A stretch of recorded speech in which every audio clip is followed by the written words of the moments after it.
All business, but I mean well. Get the best of my clientele. Be talking, but never live it. I let this shit from the bottom, and I came a long way. Used to talking down, now it's nothing left to say. Cut some people off, we had to go our separate ways. I be getting to it down, got no time to wait. What can I say? What can I say? Built it from the ground, came a long way. Know they see me now, so what can I say? Me and all my brothers, not the type to play it safe. See me rolling at the rate I'm going, they just tryna see it break down. These days I don't talk much, cause I know that can't relate now. Tell the truth when you're talking to me, I can tell you phony, I can tell the lies. I can tell that coming for me, but the problem is that they ain't qualified. I've been on the grind, now they gotta pay the overtime. Tatted on you so I know it's mine. Started acting different on me, those are ones that's getting left behind. I see better when the bills paid, that's the type of that give me peace of mind. I see better when my brother's eating, I know loyalty hard to find. To make it this far is too hard to climb. Can you guys hear me now? Can you hear me now? Is there music emitting from the place? Can you hear my voice? If you can hear me, clap twice. No? I don't think so. I don't think so. Nope. Nope. Nothing is working.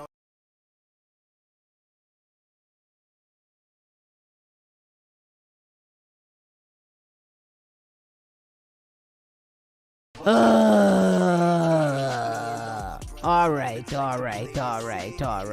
right. Good morning. Hello. Good morning. Hi, everybody. Good morning. How are you? Now, so now take that one off. I don't know. I keep removing it. Keeps putting it back. Tristan keeps putting it back.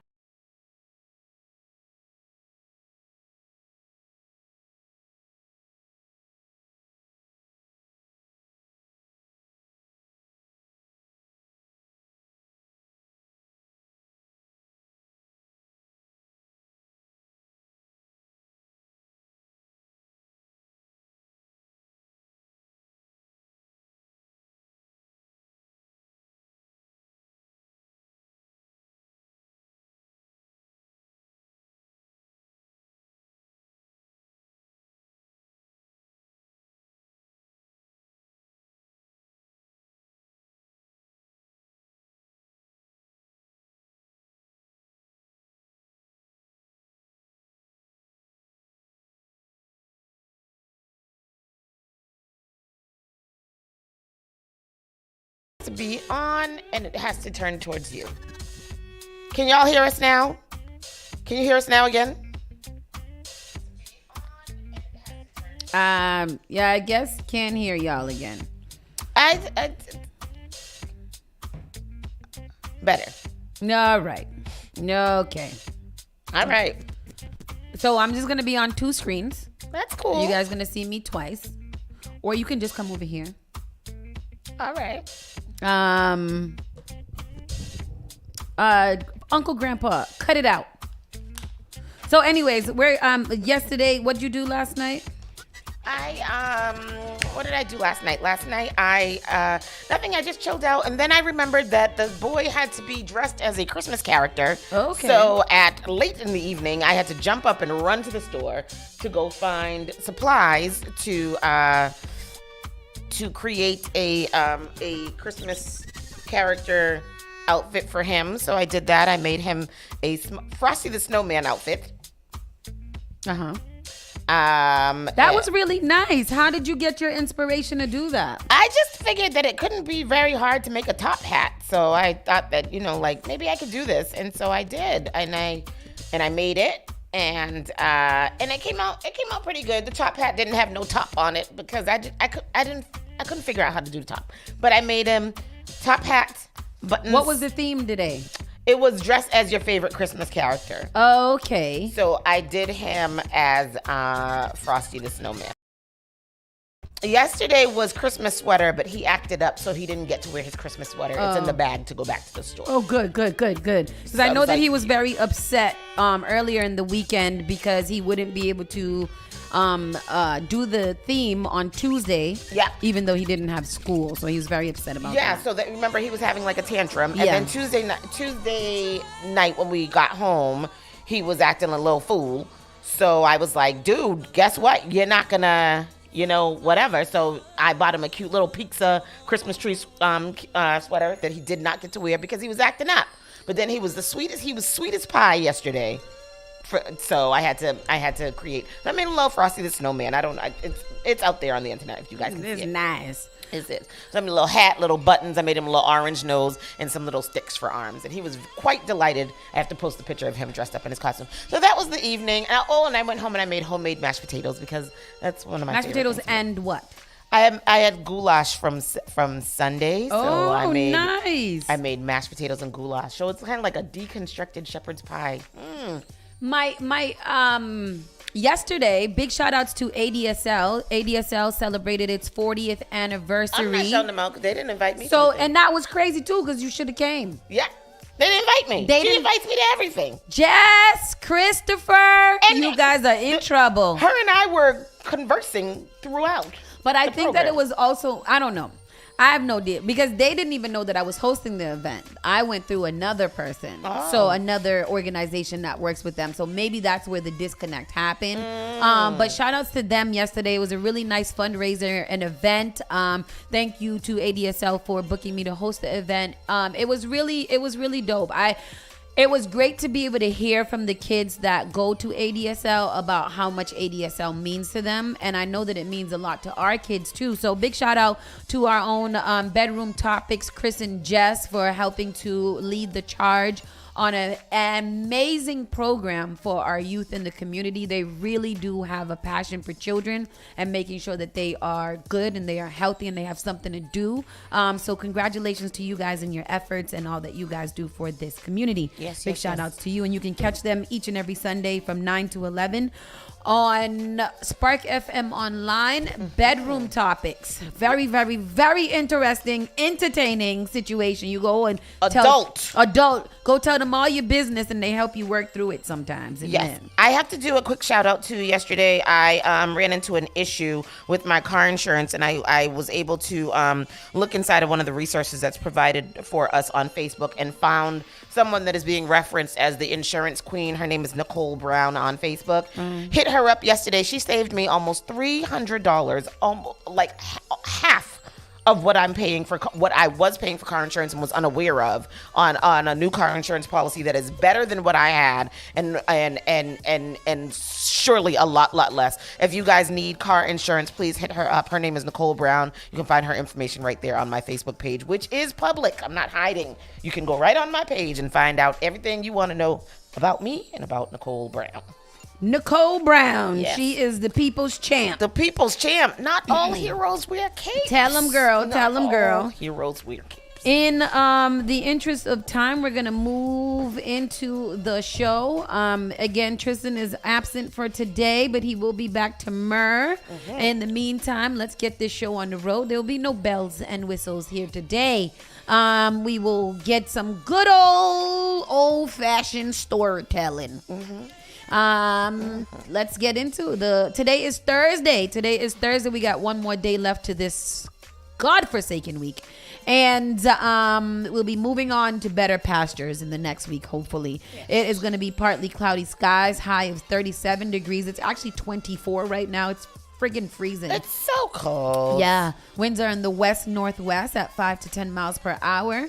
Tonight is going to plummet down to the ground at 21 degrees. Oh, no. Every time I talk about degrees and low degrees, nothing seems cold to me compared to the night we went to Unity in 8. Yeah. Remember that one time. I know we went many times cold. Right. But it was 8 degrees when we were on our way to Unity. 8 Yeah. degrees. And why were we that? I don't know, because let me tell you, 8 degrees now. You tell me, Una what? Una my house. Tristan couldn't even come here today in 27. So how we gonna go? How we was going to the club in 8? That's because we used to stop at the liquor store and down a pint. Down a pint of Captain Morgan. Yeah, and then go to the club. We used to be hot, sweating. Crazy. Wild times. Shout out to ADSL for giving me this little package, though. What is that? That's my little feminine product package. But I received it from ADSL in one of my bags, and it's like you just stock it and leave it in your car with all of your products. It's so nice. I need that. I restocked it this morning. I actually have a first aid kit from my Scion that I had back in 2006. Oh my goodness. That I still keep with me because it was really nice. It was a pouch like that, and it had little compartments. So that's what I use now, and I keep an extra panty and extra, pads and all of my whatever. You should always keep an extra panty. Put an extra panty in that. I have extra drawers for Noah. You need an extra drawers for yourself. Pardon me while I beat my face real quick. This is not for Noah. This is for you. Do you need some of this? Every lady, do you trying to tell me? All right, let's get into the show. I need a little Karen Max. Beat your face real quick so you can do this show. Good morning, everyone. So the Waltham police officer and a utility worker were killed in a hit-and-run crash yesterday. That's crazy. Was he on the pole? I don't know. And it hit the pole? Why did the suspect has been arrested? So it says a Waltham police officer and a National Grid worker were struck and killed by a pickup truck. At a roadside detail Wednesday afternoon. 2 other National Grid workers were injured in the crash on Tottenham Road. Oh my gosh, that's right when my child's fall. That works. The driver then fled the scene and stole a police cruiser at knife point. What was going on here? What was this, Grand Theft Auto 6? See, it's coming out. Maybe they were doing a little, a little sample. Oh my gosh, Peter Simon, 54, of Woodsville, New Hampshire, was driving the car that struck and killed 58-year-old Waltham police officer Paul Tracy and a 36-year-old National Grid worker from Cambridge. Middlesex District Attorney said the name of the National Grid worker has not been released. Ryan said Simon was driving. Did you fall out? Are you falling? Are you okay? What's happening? Did you fall? I did. And you kept falling lower and lower. Jeez Louise.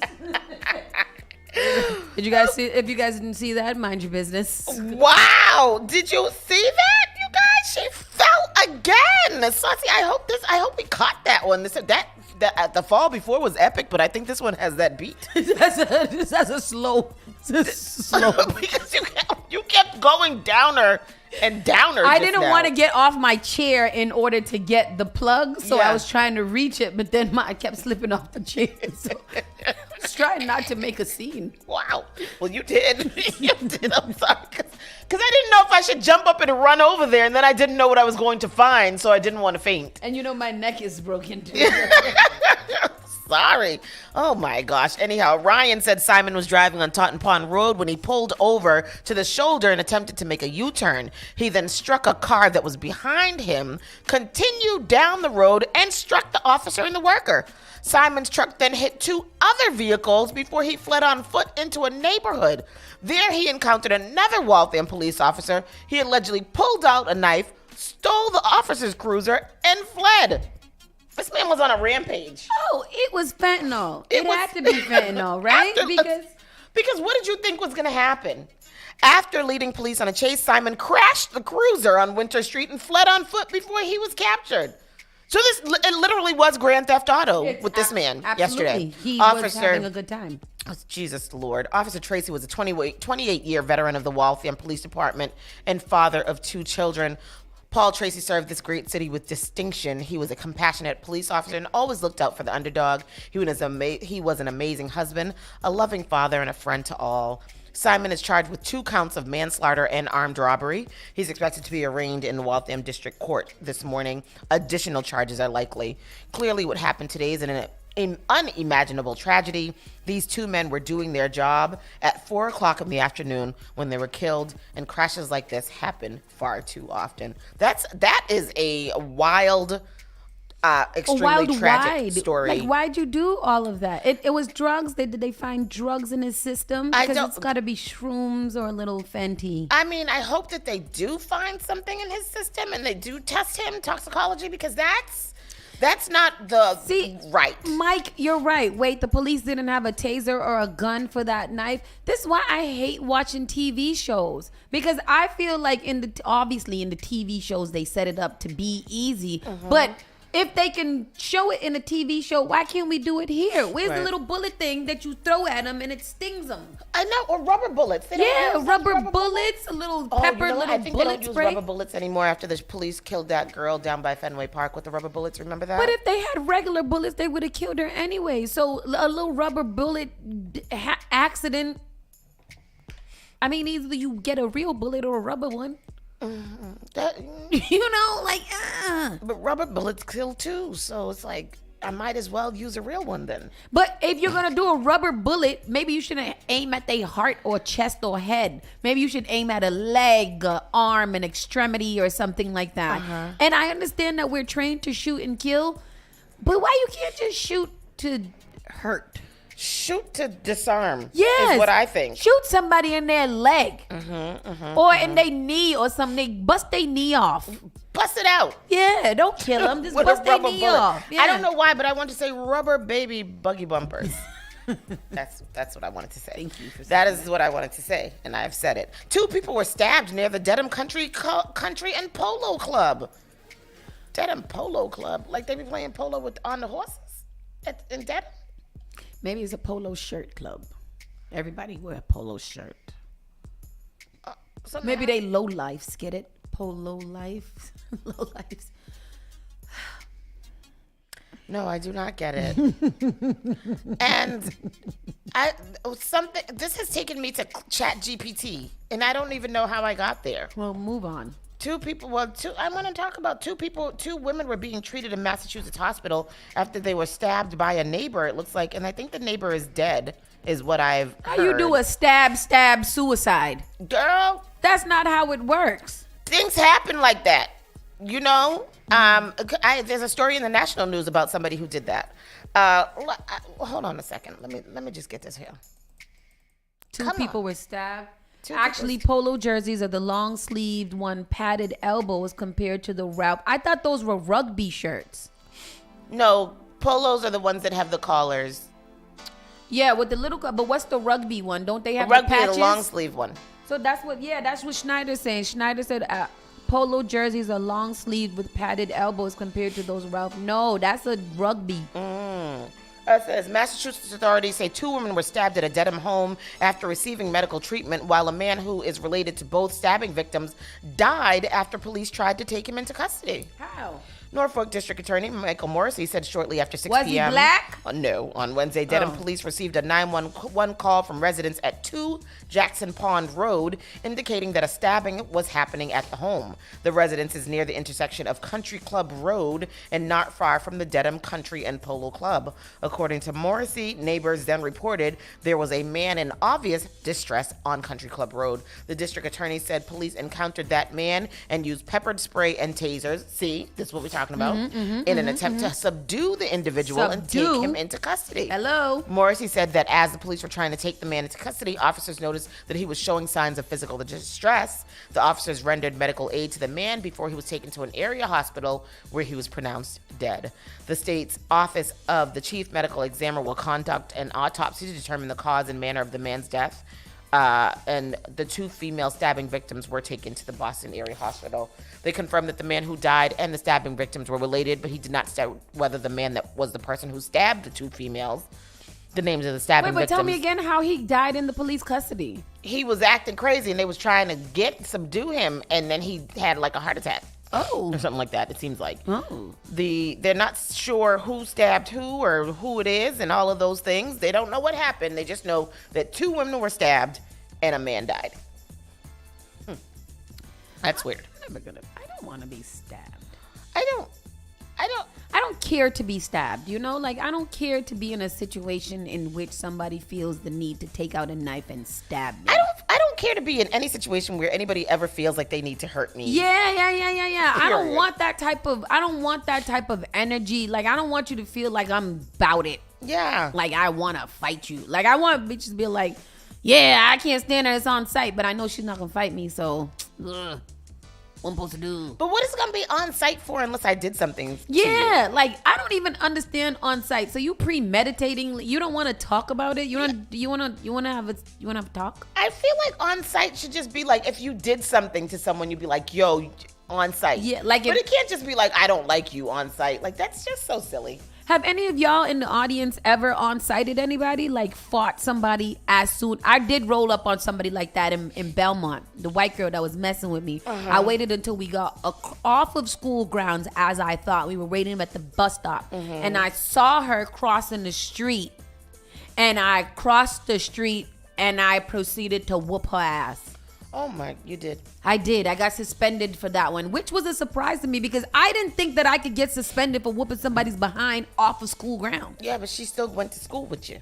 Oh, well, that was a technicality. Yeah. But if she wasn't talking, that was Lindsay. If she wasn't talking but big did talk. y'all become friends?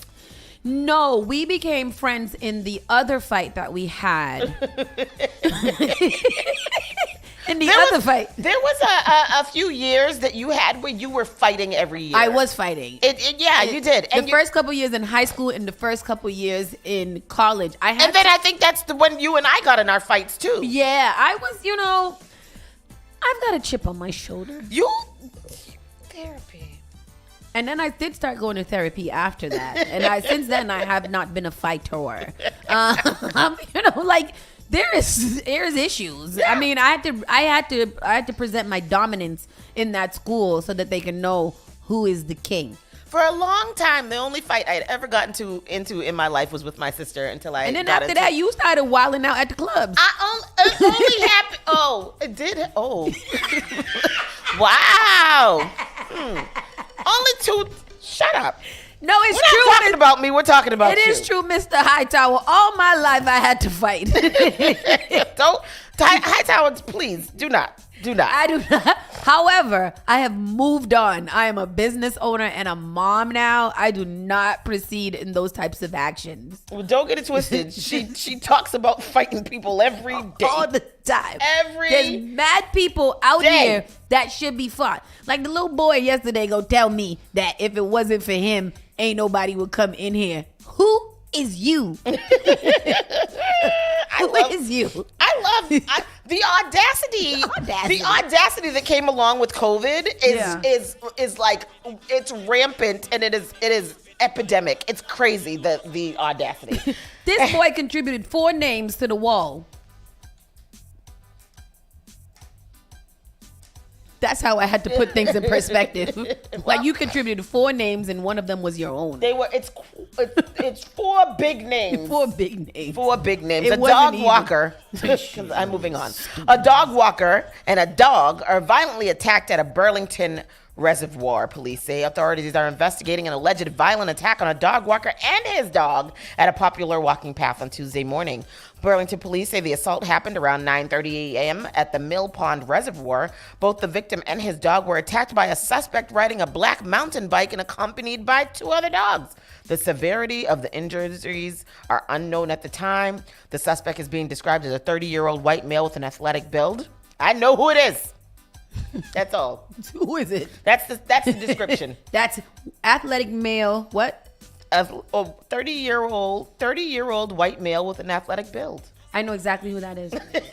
I literally saw 3 of him this morning. Exactly. Coming into this building. He's right there. That's the police teacher. believe one of the dogs he was walking was a beagle mix. Anyone with information is asked to call the Burlington Police Detectives. I believe who needs to call the Burlington Police Detectives is the man who was attacked to give more of a description because that is crazy.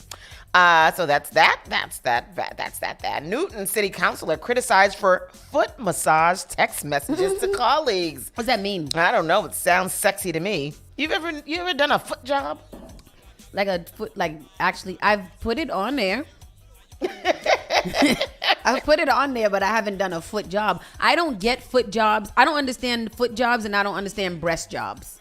When you put it between your lunglies, and then you just squish it up and squish it up and squish it up. Yes. You gotta flap your wings to please a man. This is what they be wanting these days, you know. They do. They want you to switch it up and these men be on some freaky stuff. feet F you. It's so rare. It's so weird.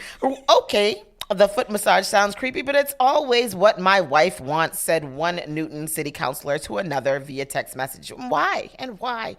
Why? A Newton city councilor committee will discuss an ethics commission proposal Wednesday after one city council member sent inappropriate text messages to another last month. The text messages were an exchange between council vice president Rick Lipoff and city councilor Brenda Noel, who described the text she received from her colleague as inappropriate, unwanted, and unwelcome.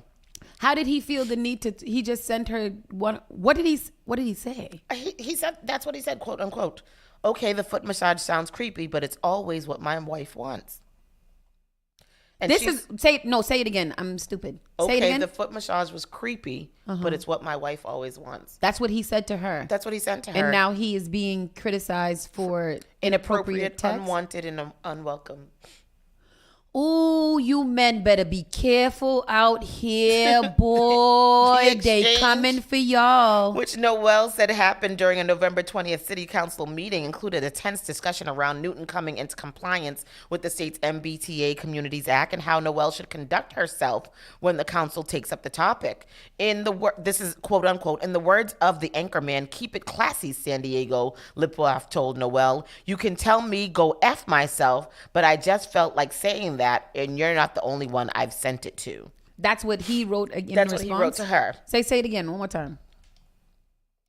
In the words of the anchorman, keep it classy, San Diego. He said in the words of the anchor. This is all a quote. Yeah, Okay. This is all a quote. In the words of the anchorman, keep it classy, San Diego. You can tell me to go F myself. And he's F. He didn't write out the word. Yeah. But I just felt like saying that, and you're not the only one I've sent it to. Noel responded by telling Lipoff he was lecturing her, something she told the Globe he has done before when it comes to doing her job as a counselor. When she told him he should feel bad for the string of text messages, Lipoff said he owed her a foot massage. Oh. I owe you a drink, a dinner, a foot massage. Oh. Okay, the foot massage sounds creepy, but it's always what my wife wants. Oh no, that's inappropriate. He's crossed the line. He's crossed the line. He's crossed the line. You can tell me I'm going F that whatever. But when I owe you a foot massage, a dinner, and some drinks. I know that a drink, a dinner, and a foot massage. Okay, the foot massage sounds creepy, but it's always what my wife He was wants. def flirting. He was definitely doing some white man flirting. That's how they do it. And yeah, you got to not do that. Yeah, Lipoff's last text message said that he blamed his prior text on quote unquote COVID fog. Noel told the Globe she then blocked him on her phone. When did this happen? The text messages were posted publicly with the council's Programs and Services Committee on December 6th. When Yesterday. did the text messages happen? It doesn't say. Which also included a letter from Noel that called on her fellow counselors consider and establish a set of standards by which we conduct business that is more in line with what you might expect in a professional settings. She included in the letter that she went to the City of Newton's Human Resources Department as well as the city clerk, but she was informed that the city's employees' conduct policies didn't comply to the city council. Susan Albright, the council president, also told Noel that there were no policies in place by the council to investigate conduct issues, but agreed they should look into it. Well, how do y'all feel about that? I don't know. Why is it? I don't know. I feel terrible that my text made my colleague feel uncomfortable, and for that I have apologized. While we are all human and often develop comfortable relationships with our colleagues and how we communicate about life and work, I now understand completely how this exchange made my colleague feel, is what he said. Oh, that's nice. I mean, why do people be texting people random foolishness? Like, that's what I don't understand. Like, if you don't have that type of the relationship established with somebody, why are you risking it all to be semi-creepy? Maybe he thought that they were friends and could talk to like they were cool like that. But she's making it seem like he's completely inappropriate. And like for my friend to go and out me talking about he offered me a foot massage and a drink, and I feel like it's like you're damn near calling him a sexual predator. Yeah, that can't be no friend. Like he raped your finger, your eyes or something like that. That's wild. Yeah. He didn't send you a D pic or anything like that. He just said that he want to give you a little foot. It was inappropriate. Right. However, and I wonder it if wasn't he that didn't crazy. come back and say the foot massage part was creepy, if she would have thought it was creepy. You know what I mean? Like he led her to that. I don't know. But Boston.com on X, city council approves ban of guinea pig sales in pet stores. Why? Why? Because they're so cute. Yeah, you can't buy guinea pigs in the pet shops. Where are you supposed to buy them at? Maybe because they look like rats and they produce rodents. Because guinea pigs are just fat rats, right? There's some kind of rodents. Can't you buy guinea pigs? Guinea pigs. What happened? What happened to the In guinea pet pigs? stores. Do you guys have do people still buy guinea pigs? I don't know. En masse. I don't know. Let me see. Let's see. It's not because city councilors dislike the furry rodents. They're actually hoping to cut down on the growing number of abandoned and surrendered animals. Supporters of the ban say people buy guinea pigs without realizing how much work they require. They do require. that's true. There's some stinky little animals. You gotta bait them. I don't know, but they stink, and you got to feed them lettuce and all kind of stuff. Anyhow, I don't know why that's news and why it's in this news, because who the hell ain't no black people buying no damn guinea pig? I know. Black people buy dogs and snakes, I think. Dogs and snakes, indeed, and kimono dragons. Yes, I want one of those. I do not, and I do not want you to have one either. No Christmas tree at the Macy's downtown crossing this year. Why the hell not? They got a Christmas tree on every corner of Boston, but you ain't gonna put one down by the Macy's? Exactly. A festive tradition in downtown Boston is taking a holiday hiatus. There is no Christmas tree at the Macy's store in downtown Crossing. The large tree has been a staple of the neighborhood for years.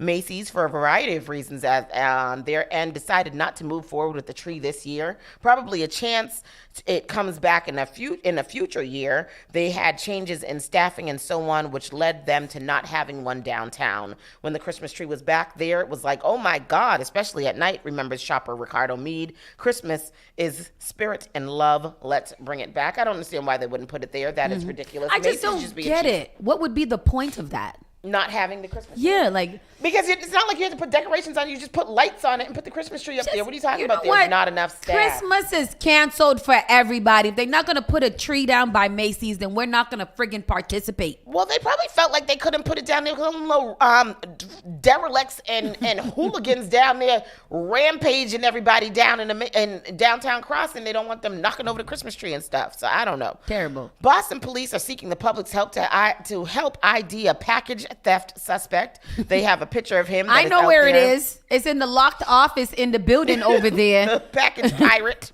That's what they call them, porch pirates. Porch pirates. They said that the authorities, according to authorities, a resident noticed a cigarette odor and discovered several tampered packages in the lobby of a building located on River Street in Mattapan. Oh, Lord. Yes, it's right over here. Surveillance video obtained by the building management revealed the suspect forcibly entering the premise and making off with an estimated 20 to 25 parcels.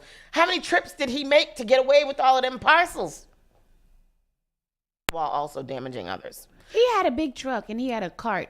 He had one of them little dollies. He went to work. Yeah. He didn't go there for no little hustling. That man does this. Look at that. Oh, he had a bag that he put everything in. It looks like Santa. Here is a picture of him. He looks like a Super Mario brother.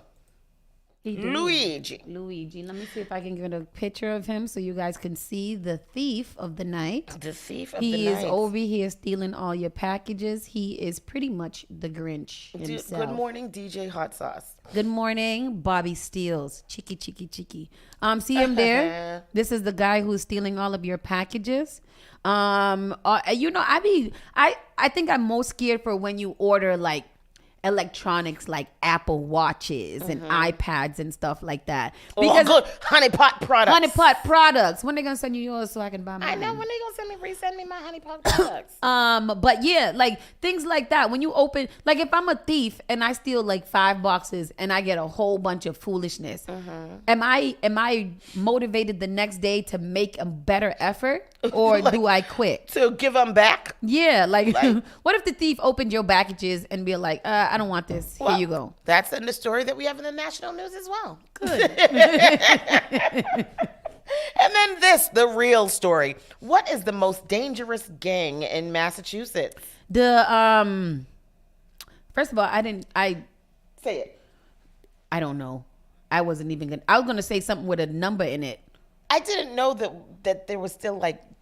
Oh, okay, that's what you. Me too. Like named gangs. Like we're still there. It's 2023. I know. Besides the gangs Bloods was and the in the 90s, and besides the Bloods and the Crips, and I thought that they are friendly with each other and help the community. Do we have Bloods and Crips here in Massachusetts? No, I don't think so. Oh my goodness, that is so crazy. So the most dangerous gang in Massachusetts is the Lenox Street Cardinals, or the Lenox Street Boys. That's so crazy. Yeah. That they're what are they? They're the meanest? The most dangerous gang in Massachusetts. The according to Wikipedia, the gang oriented in the Lenox Street projects in the Tremont section of Roxbury. Boston police, along with federal and state law officials, have been making strides to take down the gang, as several arrests were made in 2 separate raids that took place in 2011 and 2016. You can read about those raids going along. Below are 25 of the most infamous crimes in history that took place in the locations they were taking place. I don't know, but anyways, that's just the fact that the Lenox Street Boys is the most dangerous gang in Massachusetts. Do they got a website? Wouldn't that be something? I would like to know more. I want to watch the documentary about the Lenox Street Boys. Me too. And why are they considered the most dangerous? It doesn't even tell us here. That's unfair. But anyways. Is it Lenox Street Cardinals? Sounds like a basketball team.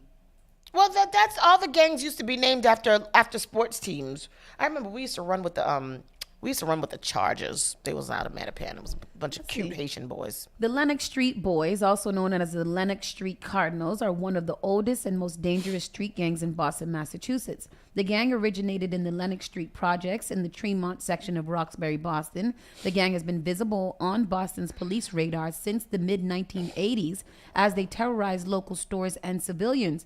They were also among the only gang to feud with New York-based drug gangs associated with drug lord Darryl Whiting. August 16th, 1991, 3 members of the Lenox Street Boys gunned down a well-known Columbia Point dog in Ramsey Park with other members. After a brief shootout with Columbia Point dogs, all 3 LSB members ran off. The shooting led to several other related shootings, in which 2 other Columbia Point dogs being shot. Oh my goodness! Terrible! I didn't know that the Wikipedia page is kind of lit. They have, yes, I did say that they have a Wikipedia page. But they do not have a website, which is interesting to me. What would you put on a gang website? Your colors and your community work. Your weapon display collection. Your resume. And maybe an online store. Oh, yes. To buy merch. And weaponry. No, you can't say weaponry. Well, that's interesting. Very interesting. And that there is what happens. That's it. That's the local news. I can't. The local news. Wow. The biggest gang in America is not. Well, it is the BPD, but I'm in Boston. But that's not what we're talking about. Y'all leave the police alone. Didi said Mayor Wu's team. I met a really nice officer yesterday at ADSL. I believe it's Officer Manny. He's my friend. That's my boy. I got Manny's number in my phone. Dude, me too. That is my good friend, Officer Manny. I met him when we were protesting Boston Carnival. Really? Yes. Oh, see? That's a good guy right there. He does. He said, here's my number. You take it if you need something. That is community policing right there. There's a lot of people. I think her name was I always want to call the damn woman Nadia Batson, but it's Nora Nora. Baston. Yes, that. And she's another community police. Like these people we talked about her yesterday with Mr. Jenkins. Yes. These people are outside and they are, as far as I am concerned and what I know, because I don't run up with the law too much. Mm-hmm. But I like to see them out smiling and doing things with the kids and fixing that nasty relationship that we have with them. I agree. I agree. There is also this good news story that I want to share with you guys. There's these tours highlight the hidden history of Black Boston. Boston is famous for being the home of historic sites like the Boston Tea Party and the House of Paul Revere, but the city has a history that is often overlooked and underrepresented, says researcher and educator Joe Mackel. He's the founder of Re-Idrin Business Group, an organization that focuses on genealogy and teaching Black history. It's a very hard thing to sell in Boston, he says. It's the reason why he started the Hidden History of Black Boston Tours 16 years ago.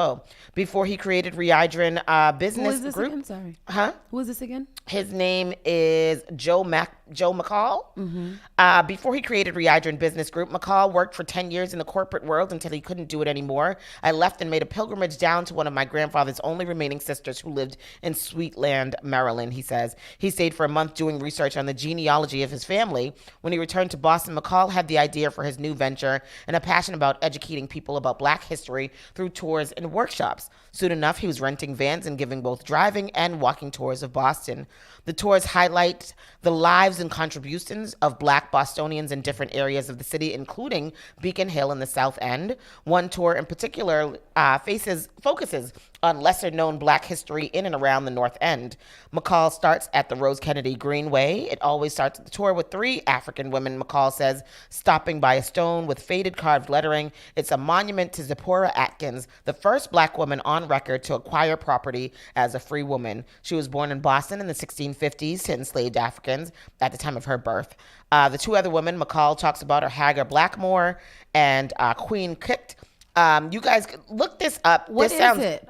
It's walking tours of Black history in Boston, even in the North End. So it's called the Black History, It's a Re-Idrin Business Group, and they do these Black history tours there in Boston. That's something definitely that we need to be checking out because there's so many things.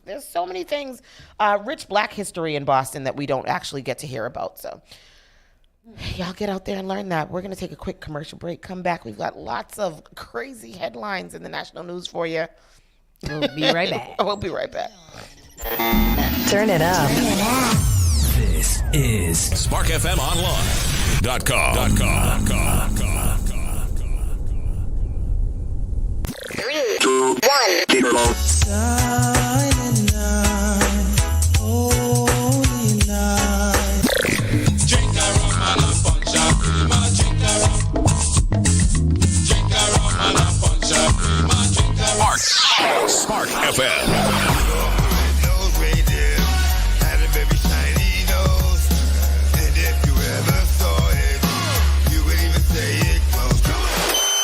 I just want you for my own, more than you could ever know. Make my wish come true.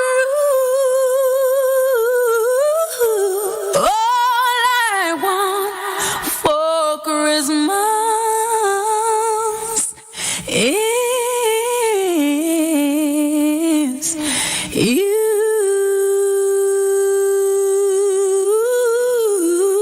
Merry Christmas and Happy New Year from our Spark family to yours. Did you know that you can now get a standard Massachusetts driver's license regardless of your immigration status?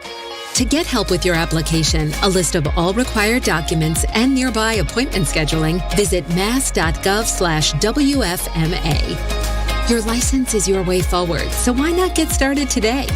Register now at mass.gov/WFMA or call 857-368-WFMA. Boston's Seaport neighborhood has transformed into the Snowport, a fantastical winter wonderland for good times, including gifts, games, art, food, and special events. The holiday market is open 7 days a week through December 31st, where you can shop at 100 plus retail stores and enjoy a meal at one of the delicious restaurants. Follow at Seaport Boston and visit bostonseaport.xyz/snowport for more information. JP Morgan Chase is making a global commitment to break down barriers to drive inclusive economic growth all over the world. We believe there is a pressing need to help more people move up the economic ladder. That is why we are investing in communities and people to create an economy that works for all, because no community should be left behind. Right here in Boston, we're focusing that work in Dorchester, Roxbury, and Mattapan, among other neighborhoods, on improving financial health. These efforts aim to address the key drivers of the racial wealth divide head on. We're here to empower individuals, families, and small businesses by connecting them to the tools that build generational wealth and a long-lasting legacy. Chase is investing in Boston. Chase is investing in you. Visit us at the Mattapan branch at 1617 Blue Hill Avenue, where the team is waiting to help. Moonbox Productions is thrilled to present Legally Blonde, the musical. Perky sorority girl Elle Woods follows her ex-boyfriend to Harvard Law School, where she discovers she's not just pretty, but pretty brilliant and pretty powerful. Opening on December 8th and running through December 31st at the Boston Center for the Arts, Roberts Theater is located at 527 Tremont Street. Tickets are available at bostontheaterscene.com. Tickets range from $45 to $65, and pay what you wish options are available at the box office. Want to give your baby a head start? Get the best protection against flu and COVID-19. Because their immune system isn't fully developed at birth, babies need additional protection. When you get vaccinated while pregnant, it can keep you and your baby from getting sick. As they get older, this can result in more time in school and daycare for them, and more productive time at work for you. Vaccines are safe and effective for children as they grow. No matter where you are on your pregnancy journey, flu and COVID vaccines can boost your and your baby's natural defenses and protect your family.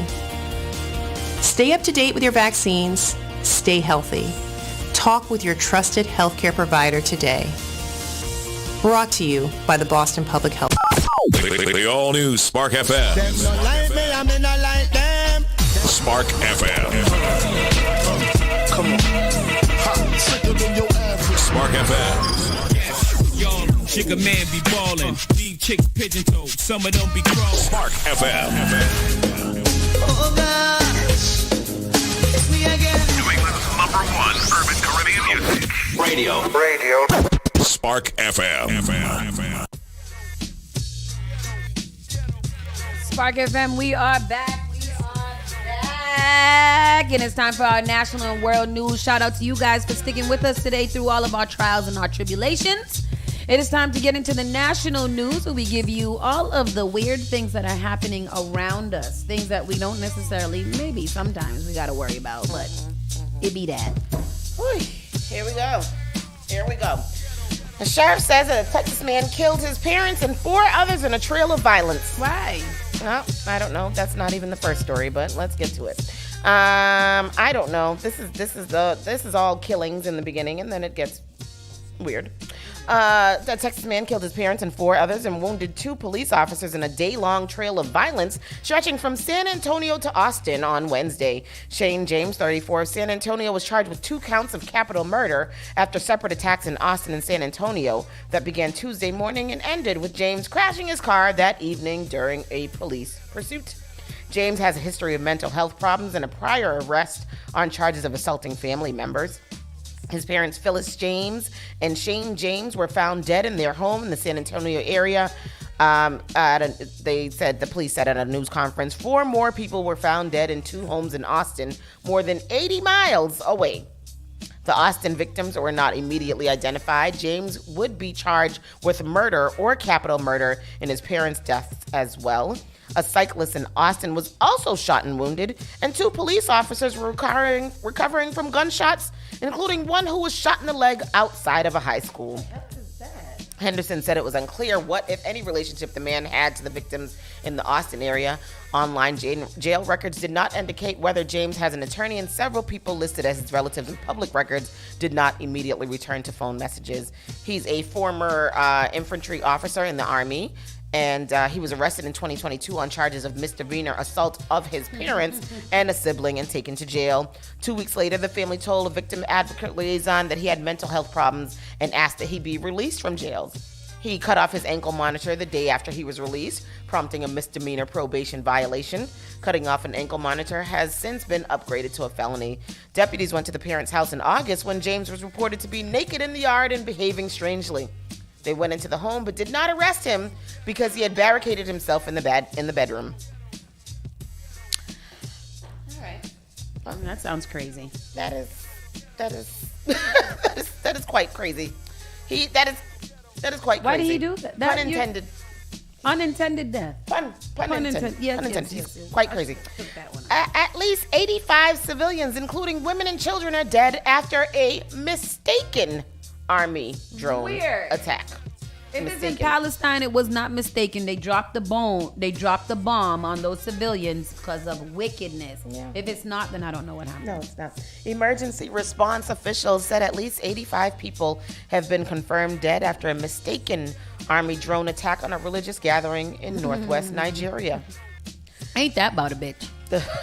The victims were killed Sunday night by drones targeting terrorists and bandits in Kaduna State's Tudunbiri village. According to government and security officials, they were observing a Muslim holiday. 85 dead bodies have so far been buried while a search is still ongoing, Nigeria's National Emergency Team said in a statement that listed children, women, and elderly among the victims. At least 66 additional people were injured. Nigerian President Bola Tinubu ordered a thorough and full-fledged investigation into the incident. 85 people killed. 85 people going to, I'll be damned if I go to a little church. When they have the church outside, what's it called? Revival. A revival. I'm going to a little revival in Franklin in Harambe Park. Yeah. And then y'all I'm seeing a little drone like, oh, look at a little wind on me, a little from the drone. And then the drone drop a bomb and kill us all. Yep. What the hell is that? Yep. That's awful. I'm just going to get revived by the Lord. But maybe that's the way that you got to go out. You got to go out doing your business for the Jesus. Hallelujah. Amen. 3 dead, 1 recovering after shooting on a UNLV campus. So is this at Uvalde? Oh, no. What's UNLV? No. University of Las Vegas. Oh, sorry. Because I kept on scrolling past this and I was like, Uvalde got another issue? Yeah, no. This is in Las Vegas. So the Las Vegas Metropolitan Police Department said 3 people are dead and 1 is recovering at an area hospital as a gunman was killed following a shooting on the campus of the University of Nevada, Las Vegas. While police said they knew the suspect's identity, they did not release that information. They're now saying that he's a professor who had applied for a job at UNLV and did not get it. So then he went back and shot it up. I mean, I just don't understand. Mm-hmm. Yeah. I just don't understand. Yeah. Why don't anybody, there needs to be a class for mass shooters that be like, first step, turn the gun on self. On yourself. That's the very first thing you should do is turn the gun on yourself and then be done with it. Yeah. What happened today was a heinous, unforgivable crime. It's a crime that we train for each and every day. They now identify him as an older white man in his 60s. The sources said the shooter was a former college professor who recently applied for a job at the university and was denied. He may have also had a connection to a person that worked on the campus. Around 11:45 a.m., within minutes, both on and off-duty responders responded to the situation. They had a shootout with the suspect outside of Beam Hall, where the suspect ultimately was shot and killed. Adding that there's no further threat to the... in some interesting facts, very sad facts, we have just surpassed a record-setting year for mass shootings. We have had 39. We were at 38 before, so we didn't crush the record. But right now, we have surpassed the record. We have hit a all-time high in mass shootings. The fatal shootings of 4 people in Austin, Texas on Thursday, the same story on Tuesday, became the latest contribution to a record-setting year for you. That's a different one. Oh. This is Las Vegas. Oh, well. And when was this written? Oh, so we outside. This is December 7th. Oh, maybe it's the Texas one that I was talking about with the guy that killed all the people, the rampage. People. Yeah. Mm-hmm. So that marks the 39th one. A 34-year-old woman was charged on Friday. Mm-hmm. On Wednesday, one day after allegedly firing at 4 locations in Texas Capitol. There are now been 39 mass shootings with at least 4 victim fatalities in 2023, according to Fox. 3 more than the U.S. record established last year. Mm-hmm. Additionally, the Texas shooting amounted to the 42nd instance of a mass killing this year, leaving the U.S. 4 tragic events short of eclipsing its 2019 record. Yep. Fox was that is crazy. Mm-hmm. It is crazy. It's crazy. And then in Russia, an 8th grade female student opened fire at a school in Russia, fatally shooting a fellow pupil and wounding several others before killing herself. 14-year-old girl brought. How many did she kill? She killed 2 people. Oh. And then killed herself. No. She killed one person, wounded several others, and then killed herself. According to preliminary investigation data, a 14-year-old girl brought a pump-action shotgun to school, from which she fired shots at her classmates. As a result of the incident, 2 people were killed, one of them her, 5 were injured, and have now been taken to a medical facility in Russia. 14 years old. What's going on in your life? Well, Russia has a war, so she's probably being influenced by said war against Ukraine, and she felt like I don't know why she just didn't go and join the goddamn war and the army. She could have strapped up and she could have killed whoever she want to. Y'all in the war. I think that's how they do it. You go over there, you get a gun, you start shooting people up who got a gun as well. You don't go kill your people. Child.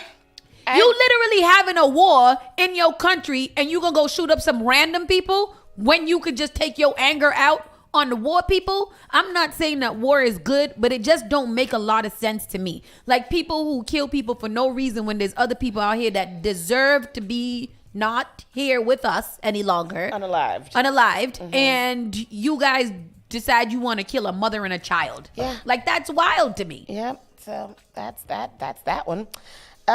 State Republicans block Ukraine and Israel aid as they say as the demand border policy changes.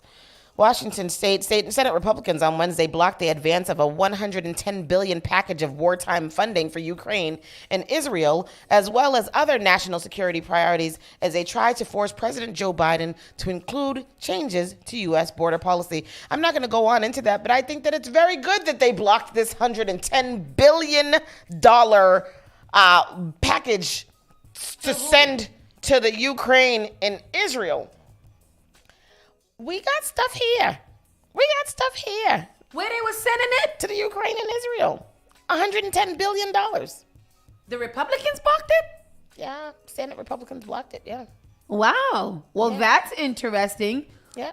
However, like you said, the question remains why the hell was we sending that type of money over there? How much money have we sent over there? I read something the other day that said something like, it was a crazy comparison. It says, we send so much aid to these other countries so that they can have free things while we pay for those other countries to have the free things. Like we have the money here in America to actually be the land of the free.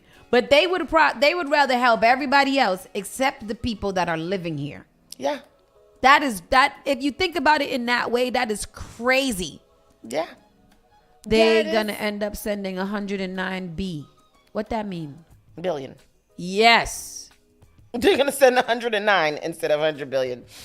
Instead of 110. That's you know what, Mike Nice? To hell with you, because that is probably very correct. They're good. They shot it down because they probably want more. They probably want to send 32 billion or something like that. Mm-hmm. Mm-hmm. And then we're gonna get into LaWanda said that we have sent out more than $75 billion. Yeah. But how much it costs for us to get rid of all of our student loans? It's like 23 million or something. Like some foolish ass number, and they're like, nah, no. Child, Absolutely listen, the news, I deleted that other story. It was nice. The girl discovered her own cancer in an ultrasound class. Oh, I thought I deleted that. That was good. And now we're going to get into some things that are just a little bit more, fun.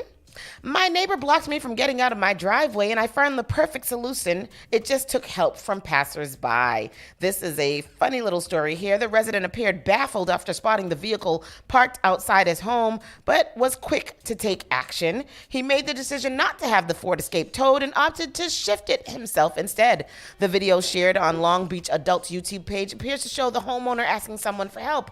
Their car appears to be parked behind the offending vehicle, with the homeowner fetching a car jack from indoors. With the help of a few friends and a passerby, he jacks up the front of the car and pushes it backwards into the spot that was opened up after the housemate moved the other vehicle. I can't picture it in my head. What did he do? He jacked it up in the front. Yeah. And then pushed it back. Oh, that's lit. Yeah, and then pushed it back. It should be noted the transfer was only possible due to the fact that the Escape is front-wheel drive and the parking brake was not engaged. You shouldn't have bought a vehicle you shouldn't have bought a SUV with front-wheel drive. You shouldn't have parked in front of my house. Stupid. So it is. It's noted, and the parking brake was engaged. It would have been impossible, but due to the parking brake, utilizing a special brake on the rear brakes to prevent the car from moving. If the vehicle was all-wheel drive, it would have been impossible regardless. But anyhow, you don't have to call the people to tow people's car. Just jack it up and push it back. That's only if they got front wheel drive and no emergency brake. Yes. There's pictures there. That was cute what they did there. This is the funniest story to me. Thieves returned. Best story to me.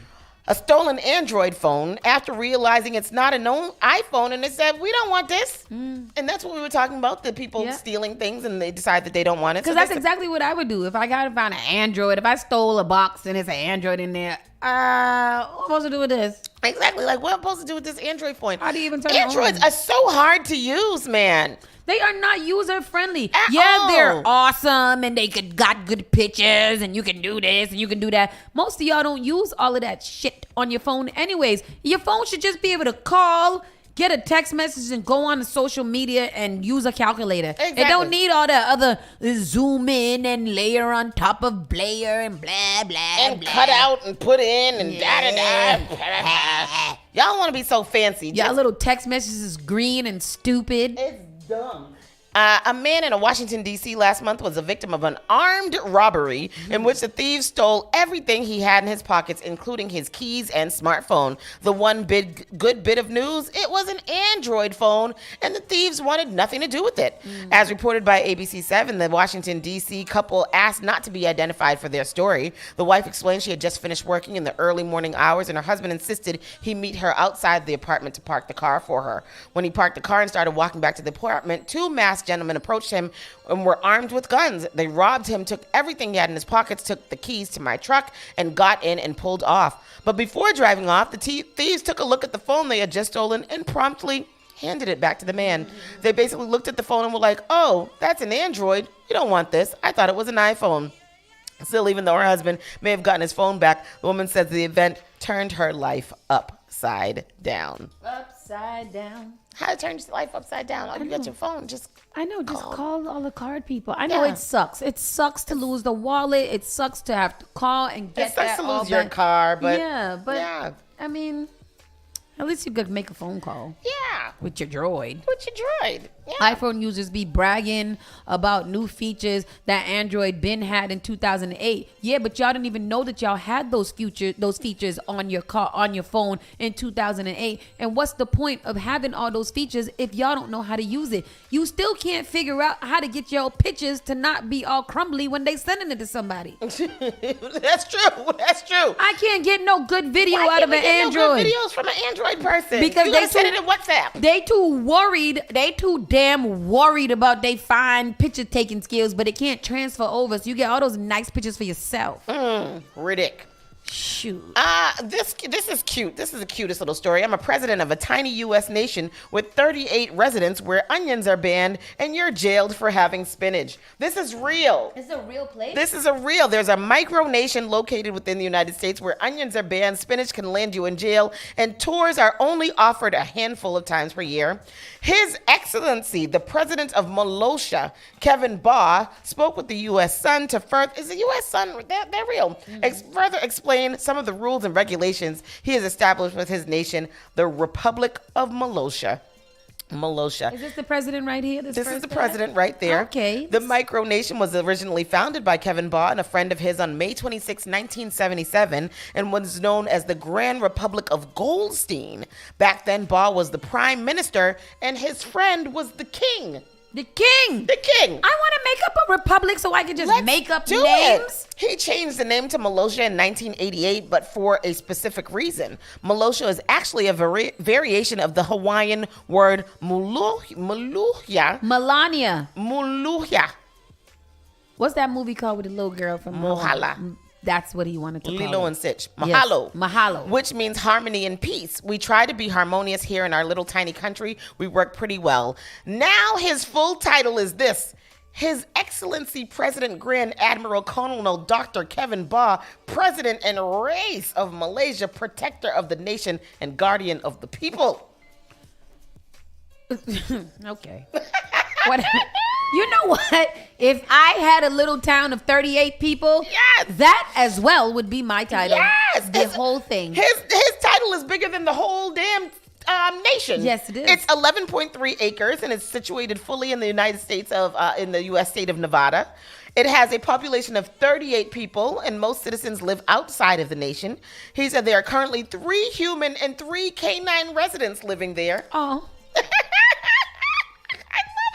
And the structure of the nation primarily includes himself as a president with his wife as the first lady. She's my other half, he said. This is so cute. I love it. They have a daughter who is 20. She's about to leave, and it's only going to be 2 people living in Molossia. How do you get a little nation? Do you have to apply? Is there a Google form? Oh, it's so cute.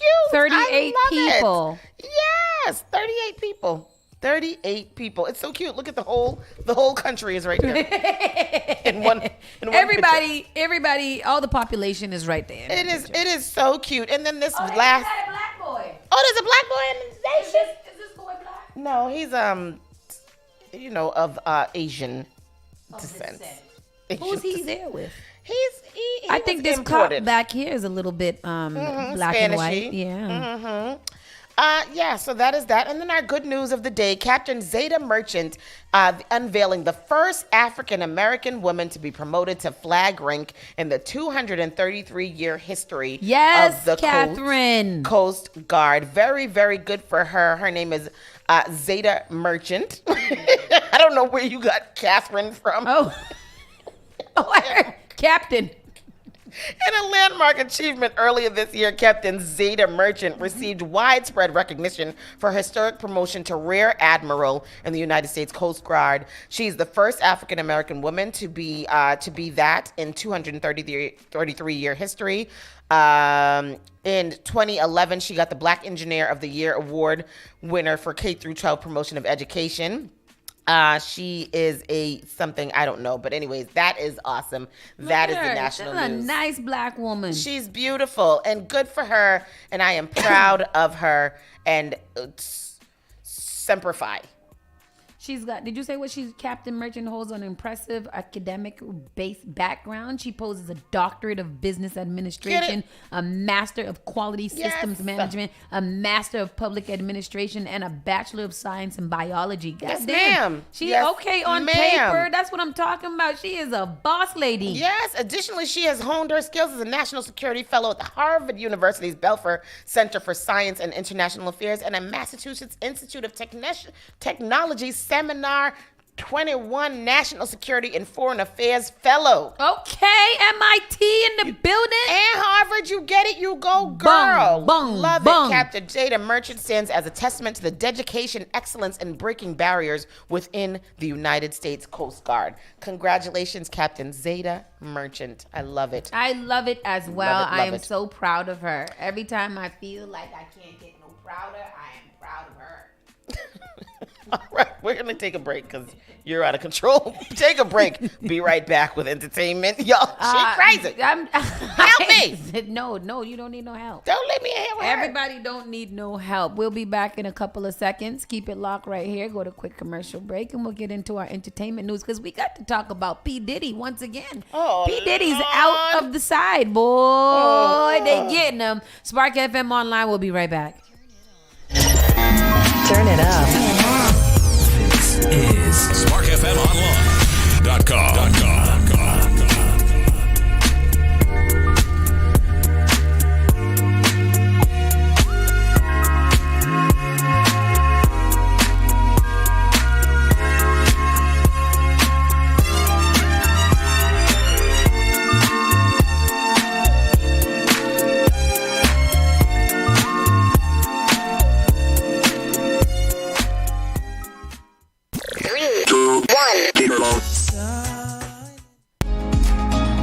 Did you know that you can now get a standard Massachusetts driver's license regardless of your immigration status? To get help with your application, a list of all required documents, and nearby appointment scheduling, visit mass.gov/WFMA. Your license is your way forward, so why not get started today? Register now at mass.gov/WFMA or call 857-368-WFMA. Boston Seaport neighborhood has transformed into the Snowport, a fantastical winter wonderland for good times, including gifts, games, art, food, and special events. The holiday market is open 7 days a week through December 31st, where you can shop at 100 plus retail stores and enjoy a meal at one of the delicious restaurants. Follow at Seaport Boston and visit bostonseaport.xyz/snowport for more information. JP Morgan Chase is making a global commitment to break down barriers to drive inclusive economic growth all over the world. We believe there is a pressing need to help more people move up the economic ladder.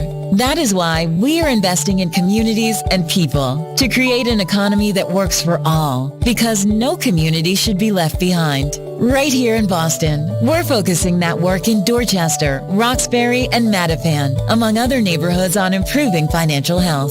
These efforts aim to address the key drivers of the racial wealth divide head on. We're here to empower individuals, families, and small businesses by connecting them to the tools that build generational wealth and a long-lasting legacy. Chase is investing in Boston. Chase is investing in you. Visit us at the Mattapan branch at 1617 Blue Hill Avenue, where the team is waiting to help. Moonbox Productions is thrilled to present Legally Blonde, the musical. Perky sorority girl Elle Woods follows her ex-boyfriend to Harvard Law School, where she discovers she's not just pretty, but pretty brilliant and pretty powerful. Opening on December 8th and running through December 31st at the Boston Center for the Arts, Roberts Theater is located at 527 Tremont Street. Tickets are available at bostontheaterscene.com. Tickets range from $45 to $65, and pay what you wish options are available at the box office. Want to give your baby a head start? Get the best protection against flu and COVID-19. Because their immune system isn't fully developed at birth, babies need additional protection. When you get vaccinated while pregnant, it can keep you and your baby from getting sick. As they get older, this can result in more time in school and daycare for them, and more productive time at work for you. Vaccines are safe and effective for children as they grow. No matter where you are on your pregnancy journey, flu and COVID vaccines can boost your and your baby's natural defenses and protect your family. Stay up to date with your vaccines. Stay healthy. Talk with your trusted healthcare provider today. Brought to you by the Boston Public Health. 3, 2, 1. Silent night, holy night. Drink a rum and a punch up, my drink a rum. Drink a rum and a punch up, my drink a rum. Spark FM.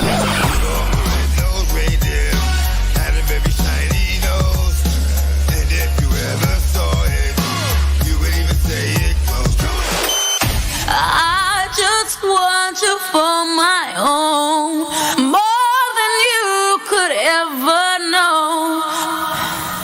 Make my wish come true.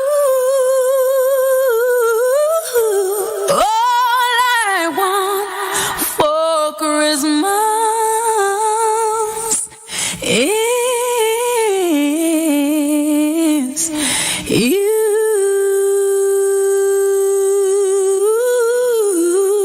Merry Christmas and Happy New Year from our Spark family to yours.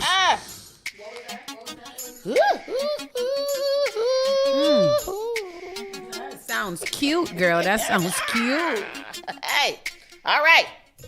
It's time for our entertainment news. Let us see what we got cooking up on the scene.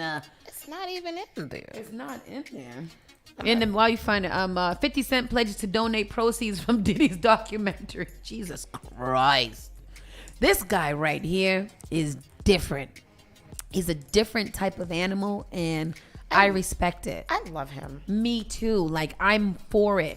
50 Cent pledges to donate proceeds from Diddy documentary to sexual assault victims. First of all, did you start making this? 50 Cent is putting his money where his mouth is as he continues to troll Diddy in the wake of a mountain of sexual assault allegations levied against him.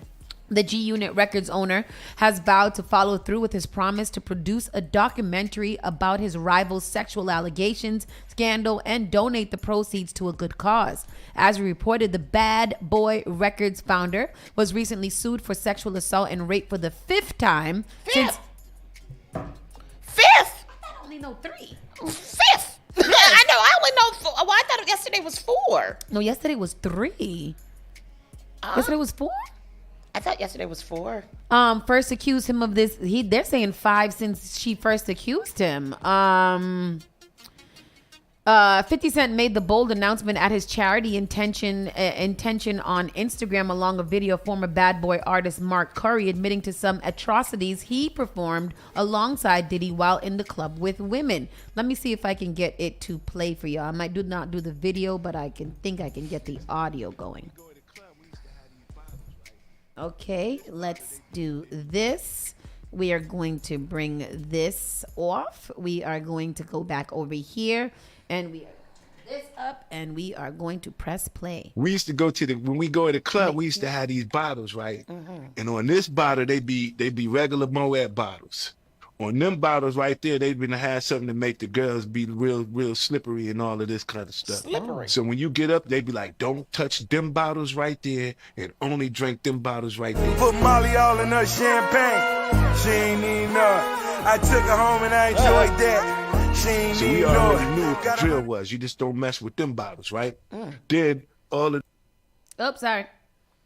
I wanted to show you guys. I think I can get it on here so you can see and hear. Who's this? This is Charlie. Who is this? Charlie somebody. Okay. They be regular Moet bottles. On them bottles right there, they've been to have something to make the girls be real slippery and all of this kind of stuff. So when you get up, they be like, don't touch them bottles right there and only drink them bottles right there. Put Molly all in her champagne. She ain't even know. I took her home and I enjoyed that. She ain't so even we know. already knew what the drill was. You just don't mess with them bottles, right? Then all of the girls is in the club after a while. They all opening up their mouth like little birds. He just run around just popping pills in their mouth. Pop pill. And then that was the party. I used to, we used to be on the road, you'd be like, let me go with my Puff room, see what they doing. And you knock on Puff door, he'd be sitting there damn near butt naked. You ever just had a grown ass man answer his hotel door butt naked and they'd be like, come on in? You'd be like, I'll come back. Bro, put some clothes on. What are you doing? Walk. I don't want to see you naked. See, that's what y'all understand. You don't need to be mad. You need to be motivated. If I can do it, you can do it. Oh, well, so there's a lot of people who were. He used to be a bad boy artist. His name is Mark Curry, apparently. So there's a lot of people who are corroborating these stories. Yeah. So this is, and so we're pausing to go back to the. So is it the third? Or is it the fifth accusation? Where are we right now? I don't know. Because this is sad because everybody that comes out with something about Diddy literally has proofs and facts. Like all of the proofs, all of the facts for these situations. And I'm just kind of how did he get away with all of this? So in this last one, yes. Nate, Diddy is the subject of another sexual assault. According to a report by Rolling Stone, he and 2 other men are now accused of gang raping a 17-year-old inside his recording studio in 2003. The documents obtained by the outlet state that Jane Doe is suing Diddy, his longtime friend Harve Pierre, and a third unidentified man. The woman says that she was trafficked across state lines and filled with drugs and alcohol. She claims Pierre introduced her to Diddy's via telephone after complimenting her appearance at a club. She was flown to see Diddy on his private jet, and on arrival says that she was lured into a bathroom of a lounge. She says that she witnessed Pierre do crack cocaine before forcing her to go down on him. She says Combs would later sexually assault her in a studio bathroom after she became extremely inebriated. She says he penetrated her from behind while she hung over the sink. She says Diddy was having trouble reaching an orgasm and asked her to turn around and squeeze his nipples. After making her turn back around, the other men allegedly came in and took turns with her. The filing is said to have a picture of the teen in Diddy's lap while at the studio. The woman says she was transported by them back home, but can't remember the ride there. This is now the 4th woman to sue Diddy for sexual assault. Wow. Yeah. Well, then he's come out and made statements against this yesterday. So yeah, he did finally. What I put it there. Sean Diddy Combs denies accusation after new gang rape assault lawsuit. A woman has accused Diddy and 2 other men of gang raping her in 2003 when she says she was 17 years old. The suit alleges, like you said, unlike the 3 previous sexual assaults filed against the 54-year-old Combs under the Adult Survivors Act in the past few weeks, this lawsuit was filed under New York City's gender-motivated violence protection law. 3 other women have filed different lawsuits against the music mogul under the Adult Survivors Act, a New York law that permitted victims of sexual abuse a 1-year window to file civil action regardless of the statute of limitations, which expired on November 24th. Enough is enough, Combs wrote on Instagram on Wednesday in all caps. He denied the latest allegations and claimed that the latest suit is another attempt to assassinate his character by people looking for a quick payday. Let me be absolutely clear. I did not do any of the awful things being alleged. I will fight for my name, my family, and for the truth, Combs said. The plaintiff identified in the so you already read all of that, but this was Puffy's statement that he put on Instagram yesterday. My question, I guess, to this is that let me read some comment. Diddy should have never paid Cassie as fast as he did. Folks gonna fall out of the sky looking for a payout. Plus releasing all this graphic details, they starting to sound the same. 50 Cent is a good troll. Kanye West a bad troll. I fully agree with that. This is why they do want to use, but he didn't have no bad lyrics. Like he didn't have we go back, except for take that. I mean, when folks were popping X like they were Tic Tacs, those shoes finna drop. Yeah, like the thing is that if Diddy, I mean, I don't know. I've never not thought that Diddy was I never not thought that he was not even capable. Like I always knew that he could be capable of these things. It reads like, I feel like they all read the same and they all sound the same because he did the same thing to all of them and used his influence and power to shut them up. Yeah. And then I can also see Diddy being like, yo, if you tell anybody, I'll ruin your life. Nobody ever believe you. Yeah. You're just a little girl. Who's going to believe that Diddy, made big music, Mongo, would sit here and do this to you? You know, you just going to embarrass yourself and embarrass your family. That's all mental crap that they put into after they do things to you. Yeah. I watched a lot of movies. After they do things to you, then they set you up so that you feel like you can't come out. So I kept on seeing people say, like, why did it take so long? And why did it take so long? When were they going to come out that this amount of publicity would have been given to it? Right. If this 17-year-old back then had said, oh, Diddy raped her, there would be absolutely no person that would believe her. And that's what she says here. She said she did not report the rape because she knew it would be difficult and she was worried she'd be subjected to retaliation. The suit included multiple pictures of her sitting in his lap on the night of the alleged assault. Miss Doe has lived with her memories of this fateful night for 20 years, during which time she has suffered extreme emotional distress that has impacted nearly every aspect of her life and personal relationships. Given the brave women who have come forward against Mr. Combs and Mr. Pierre in recent weeks, Miss Doe is doing the same. Over the last month, multiple women have come forward accusing the music mogul with sexual assault. In a previous suit filed in Manhattan Superior Court, Joy Dickerson Neal accused Combs of intentionally drugging her following a date in Harlem Cassie, right? in 1991 and sexually assaulting her. Dickerson Neal, who was 19 at the time, alleged in the suit that Combs videotaped the assault without her knowledge and later shared it with several friends in the music industry. In a separate lawsuit filed the same day, an unknown woman accused Combs and an R&B singer, Aaron Hall, of sexually assaulting her and a friend and then beating her several days later.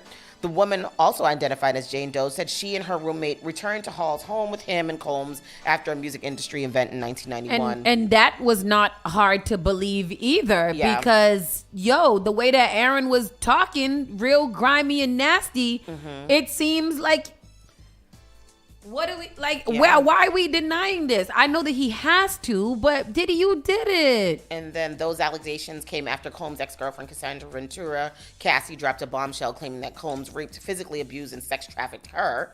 And during their decade-long lawsuit, the suit leveled multiple allegations against Combs, including that he raped Ventura in her home after she tried to leave him, and that he often punched, beat, kicked, and stomped on Miss Ventura, resulting in bruises and bruised lips. So that's 4.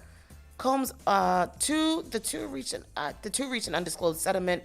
I've decided to resolve the matter, but where's the other one? Where's the fifth one? No, it was you did. Yeah, because you only said 3. Because it was Cassie. There was Cassie, Joy. Yeah. Then the Aaron Hall one. The Aaron Hall one. And now that's this 3, one. And this one. That's 4. I think that was a typo because I didn't hear 5. I've Yeah. heard 3, and this would be 4. So that makes sense. Yeah. Janet says, to play devil's advocate, not to victim shame, but where's personal accountability? Are you saying she went back for more? No. So at 17, you're not very bright. And at 17, if you are put up against a big music mogul like Sean Puffy Combs, your influence and your common sense has left the building. Right. You're there with a music mogul. You probably want a career. You want to do this. And if we pay attention, Diddy literally targeted between 17 and 19? Yeah. Nobody has been an adult while he's done this except for Casey. He started dating Cassie when she was 19. Exactly. Too, right? So Diddy is literally preying on younger girls, teenage girls that are not even fully adult yet. They might have just passed the line of adulthood. Yeah. But if you think about the 19-year-olds that we have around them, let's be honest. Yeah. Come on, they're still kids. So I can't really give this personal accountability. And I've seen that comment a lot. And in this case, it's not that. They were kids. Yeah. We're talking about kids outside of, this is 17, 19-year-olds outside of Dorchester, outside of South Bay, wrestling with people. They're not bright. Yeah. It's crazy. It is crazy. That just kind of reminds it's all R. Kelly all over again, right? Like we we could say, or people have said, why would this girl get on a flight to go meet Diddy? Why wouldn't I? Why wouldn't you get on a flight? At 17 meet Diddy? Bro, if at 17 years old, at 40, if Diddy sends me a plane, who not getting on it? Flew out on on Diddy's private jet? Of course I'm going at 17. Yeah. Of course, you can't tell me I'm not going. There's be a fallout between me and my parents because they don't want me to go, and I'm going. Yeah. Because he sent me a plane. Yeah. It's sad. It's sad. It's predatory. It's sad. It's disgusting. And I believe it. I believe that it all happened. Yeah, many neurologists say adolescence continues to about 23. Exactly. We know that your frontal lobe don't come all the way in for women until you in your 40s, and men never get their frontal lobe. They never get it. They never get it. They never get it. Terrible. Terrible. Drew Carey's ex-fiance's murderer sentenced to life in prison. Oh, that's good. What? Drew Carey, the one that hosts... He's been sentenced to murder? No, the person who murdered his ex-fiance. Oh. This is so interesting. Lupita Nyong'o and Joshua Jackson. Yep, we're dating Joshua Jackson from Dawson's Creek. Remember? The one that's shaped like a toe? No, not Dawson. Oh. His friend. You know, the cute one. I never watched that stupid Well, there's no hiding. Me either. But I don't know what else he was in. There's no hiding it anymore. Just days after they went to great lengths to conceal their relationship, Lupita Nyong'o and Joshua Jackson are now out and walking hand in hand. The two looked happy and comfortable Tuesday while taking a stroll in Joshua Tree, California. Notice both sported a beanie and comfy wear as they chatted, smiled, and seemingly enjoyed each other's company. Of course, the new photos are a cry from the couple's grocery run back in Los Angeles earlier in the week when they was acting weird. The duo drove up to the grocery store in Josh's car where Lupita tried her best to hide in the passenger seat. But now they are out. Lupita just separated from her husband last month. They both just separated from someone last month, I think. They said that he did too. Which one? I've never seen this man before in my life. At the time, Lupita was still public. Back in October, when Josh and Lupita were spotted together at a concert in Los Angeles, at the time, Lupita was still publicly with her boyfriend, Sal Masekela. I thought she was married. She quickly deleted pics with Sal from her Instagram after the concert photos surfaced before eventually announcing they had split. As for Joshua, his estranged wife, Jodie Turner-Smith, filed for divorce back in October, putting an end to their marriage after 4 years. Weird though, because Jodie Turner-Smith looked like Lupita Nyong'o. In white? No, she's black. She's black, like Lupita. I always be interested in black and white couples. Mm-hmm. I think I have fetishized them a little bit. Because what? White men, black women couples? Yeah. Yeah, that's interesting to me. Yeah. Yeah. Because where do you find you a nice white man? I don't know, but I would like to. So yesterday I was telling Gary that my new thing is I'm going to start going. You remember how Vicky Vegas is always telling us that we got to go to the expensive bars and stuff like that? This is what my therapist advised me as well. We've got to start. We're going to get dressed up and we're going to go sit at Del Frisco's at the bar. But my therapist said you got to go by yourself though, because if you go in a group, it's harder for a man to approach you. We don't have to sit together. Oh, okay. We can sit at the bar and have the drinks. I mean, we look alike, so that they might. I mean, that might be a fetish too. For a nice rich white man who's like, I love you guys. Here's $1,000 just to eat. Yeah, okay. like, does that happen? Yes, I heard it does happen. I almost had something like this happen to me, but as the years have gone on, I know my decisions put me in the predicament I was in. What? When you was a young and you was following some fast, you was young and fast and following some man? Who's that? Huh? Who is that talking? Janet. Tell that to the courts. 23 years age of adulthood. Although he didn't mess with 23-year-olds. Right. He liked them super young, 17 and 19. Little children. Little girls that don't have no sense. The rational part of a teen's brain isn't fully developed and won't be until an age 25 or so. Yeah. And then we're going into here. But I'm proud of Lupita. I think she marches to the beat of her own drum. And good for her. You should match to the beat of your own drum, because what the hell? Life is short. Live it up. Find love where you can, whatever color it is or what it looked like. This next story is crazy. Andre 3000 admits he doesn't actually know what notes he's playing on the flute. I think that this is a troll article, but I just want you guys to understand me what I'm saying.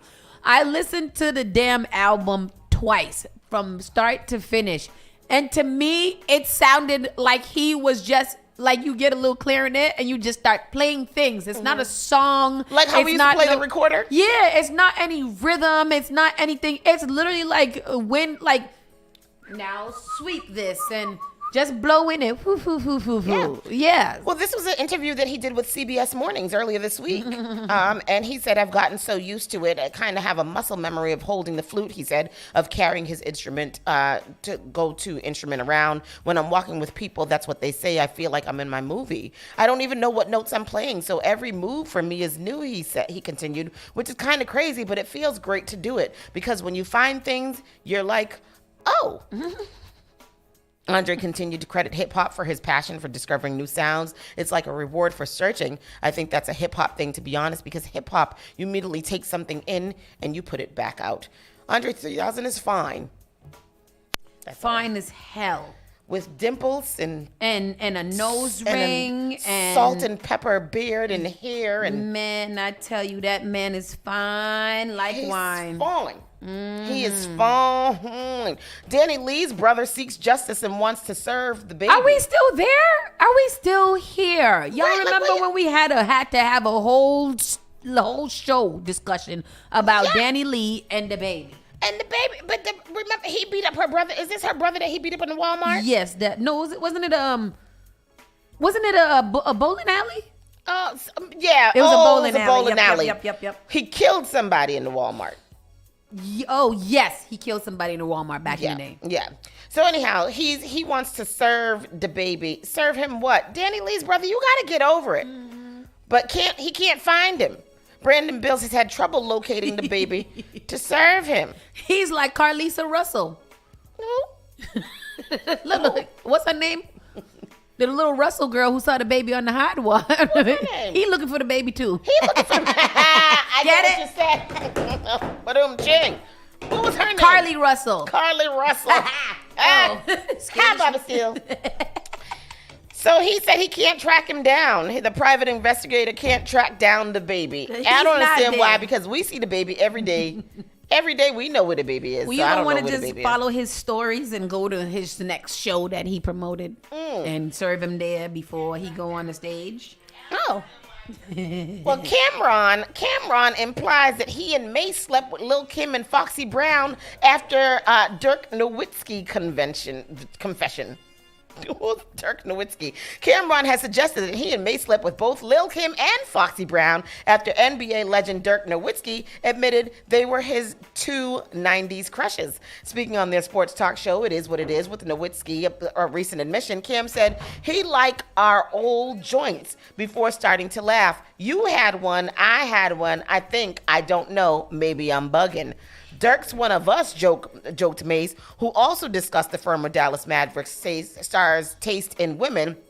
I knew Dirk was a ninja, yo. I got the audio for you right Please here. do it. In an interview, former Mavs player and NBA champion Dirk Nowitzki revealed his childhood crushes. He named Lil' Kim and Foxy Brown. So how do you feel about his picks?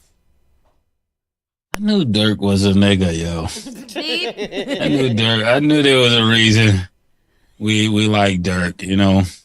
Dirk, Foxy Brown, and Lil' Kim. Yeah. The nigga got ratchet taste. He definitely does. He's elite and ratchet. Shout out to Foxy. Shout out to Lil' Kim. I can't say much. Those are my peoples. I love them. Like our old joints.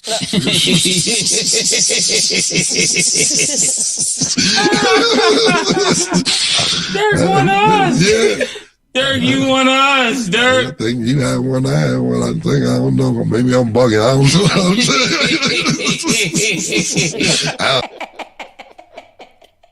Is Mace slow? His drawl is so he's so relaxed. He's so relaxed. He reminds me of like Darren Fenty. Darren talks with no rapidity in his voice. And there's no affect and affliction. I arise. It's just all it's monos. But what's more funny than that is them just cracking up. Just laughing. Like two little boys. That's funny. I'm going to listen to their sports show. Me too, because I probably would learn a lot. I'm going to listen to it. Is it? I want to listen to that. So that, and then our last thing is, I'm not reading that. Yeah, something about Taylor Swift moved to Germany or somewhere. I don't know where she moved, but she moved somewhere because something else good. I hope happened. she goes and she takes Kelsey. Travis Kelce with her, and we don't hear about them anymore. It has something to do with she leaked a famous phone call with Kim Kardashian and Kanye West. All of y'all go move to the foreign country. Me too. Move to the goddamn Not moon. me too. I don't want to go to the country that they are going to end up at. I move to a different one, but I don't want to go anywhere where they are. I want them to be on the moon. Bermuda Triangle, here they come. Take them out. Because I don't want them to die because I don't wish death on nobody. Me either. I just want them to go away. Go away. Bye, Felicia. That's it. That's all I got. And that is the show for today. Yeah. The Bobby Steels is up next. What's the name of the show? Today is the name of the show is Bobby Steele and the Gang. All right. Yes. We have a new show every day for Bobby Steele. Bobby Steele and them. All you need to know is be here every day, Monday through Thursday from 11 to 1. And whatever the show is, it will be playing here. With Bobby Steele. With Bobby Steele's. That's right. Bobby Steele Show. Bobby. Ricky Bobby Steele. Ricky Bobby. Shake and bake. Shake and bake. Oh, that's the name of it. Shake and bake. Shake and bake. With that said, people, we're going to slide on over to the side so he can get set up and ready to go. Thank you for joining us this morning. We'll see you tomorrow for a fun-filled Friday. Oh, tomorrow's Friday? It is. Oh, my gosh. I'm so excited. I'm so excited as well. All right. Bye. Bye. Turn it on. Turn it up. This is SparkFMOnline.com.